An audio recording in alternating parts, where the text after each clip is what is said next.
Huriye teyzemizle bir derneğimiz vasıtasıyla tanıştık. Yaptığımız görüşmede kendisinin bugüne kadar hiç denize gitmediğini bize bildirdi.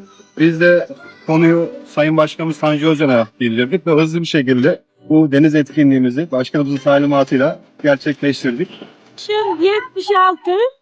Hiç denize gelmedim. Sağ olsun belediye başkanlarımız yardımcı oldu. Allah razı olsun. Yani engelli arkadaşlarımın denizle buluşması aslında beni daha çok sevindirdi.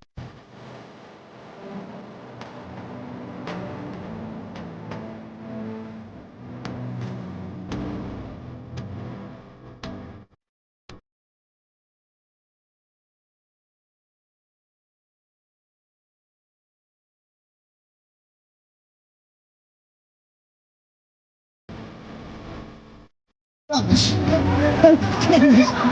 Asla biraz.